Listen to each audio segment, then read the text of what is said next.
here to help you with breeze, planting seeds and teaching skills.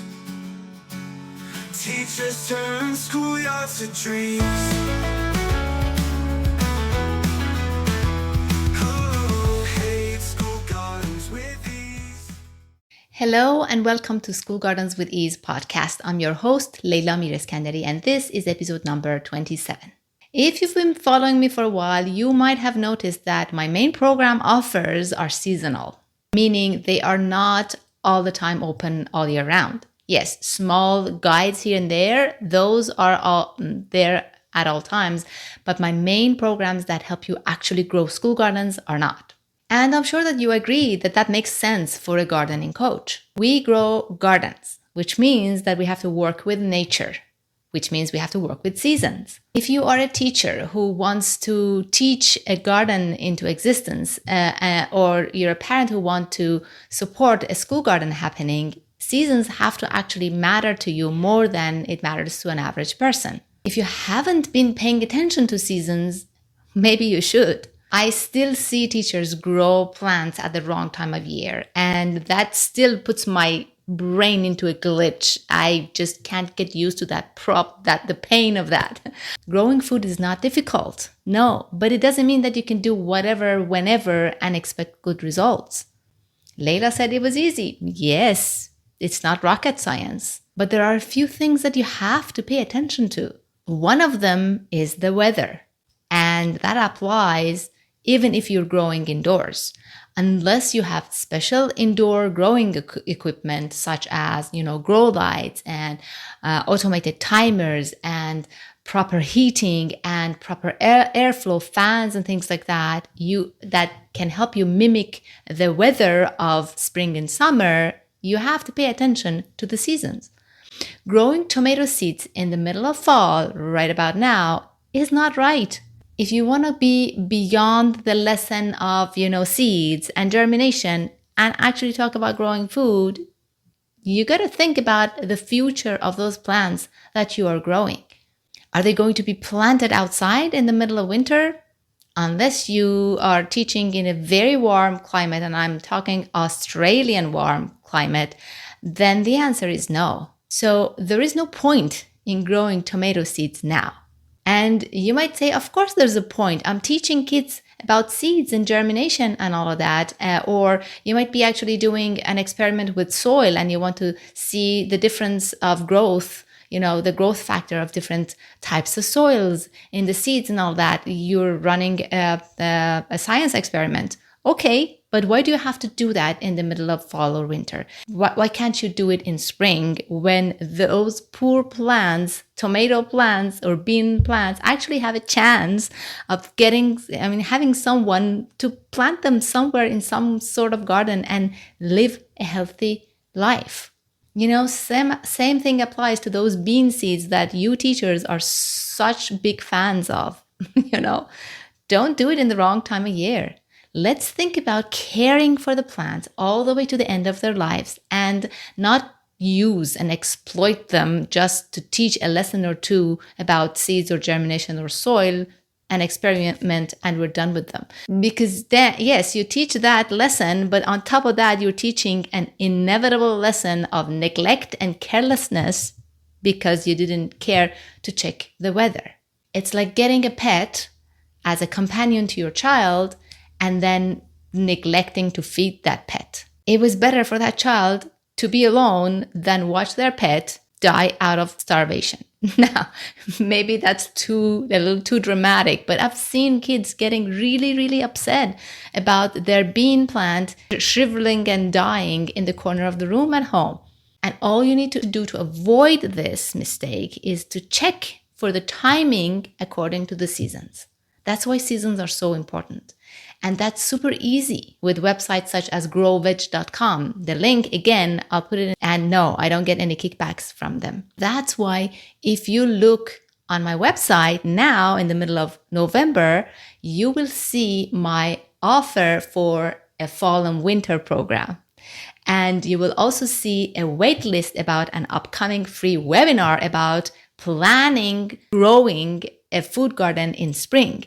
I'll start that webinar on December 1st in the middle of the cold season, because when it comes to gardening, this is the season for planning, the season for putting together your funds, the season for deciding on how you want to grow this garden and who's going to grow this garden and what you want to teach in this garden, deciding where you're going to get your supplies and materials from and who you're going to get your lesson plans from.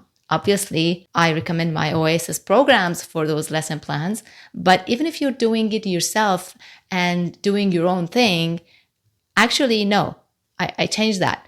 Especially if you want to do it yourself, you have to start now, because this is the season to do that. If you're a parent who's supporting a school garden, or you would like to help start a school garden, this is the season right now to talk to teachers, gather information on your resources, planning. It's time to plan. It happens way more than I would like it to see that parents and teachers approach me in March and April because spring's going to be here or it's already here, and they want to grow a school garden and they just came up with the idea last week. As much as it pains me, I always have to tell them, no, sorry, it's too late to work with me right now. And I always recommend that they postpone it to the next year, but usually they don't listen to me because they're so enthusiastic about this that, they want to make it happen even without my help. And they just head on with it and do it themselves and follow the awful advice that's out there and experience the torturous consequences of jumping into something like this without having the right plan in place.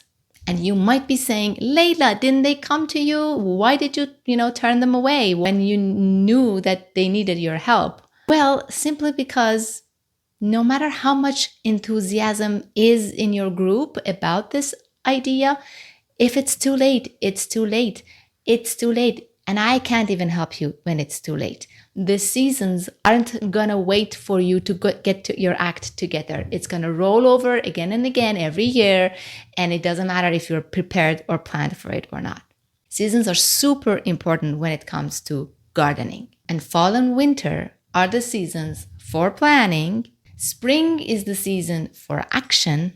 Summer is the season to let those plants grow and flourish. And fall is the season for harvest. And you know what? Generally, now obviously, you are able to actually do some harvest at the end of the spring, some harvest in summer, but mainly most of the harvest happens in fall. That's why Thanksgiving is in fall. It is what it is. You have to work with nature to get good results. So that's why the doors to my fall and winter program will close at the end of November. Because you grow those cold indoor plants and run those prep activities and the holiday season gift creation activities now. When the holiday season is here and past, those activities aren't going to cut it. They're not going to be relevant anymore. And we will start the free webinar that's all about planning your spring school garden on December 1st.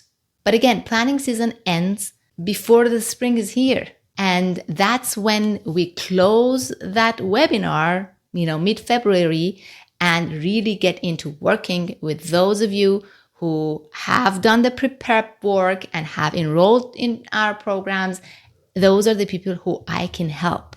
And that would be like our program starts second week of March. Hope that makes sense. If you are a teacher wanting to grow educational gardens indoors or outdoors in spring, or a parent who wants to support the teachers do that, go get on the wait list for that free webinar. It's a 60-minute webinar that gives you the A to Z of planning a successful classroom or a school garden in spring, and it's completely free. And if you want to bring gardens to your classroom during the cold and gloomy months of the year, which, by the way, I highly recommend, it's a very good idea, fantastic idea to do that, go ahead and check out the Oasis Fall and Winter Indoors program before it's too late, because when I close the doors to it, it's because the season has passed.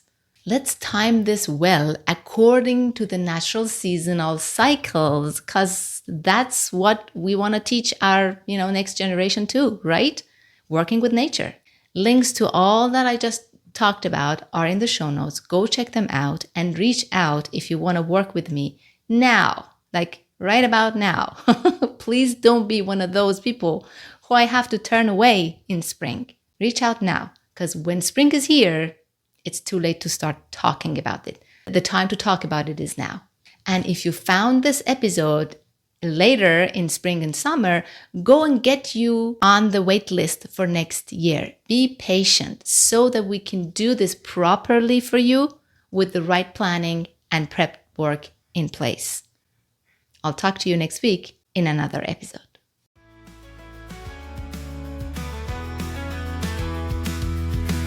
You've listened to the entire episode, and for that, I want to thank you from the bottom of my heart.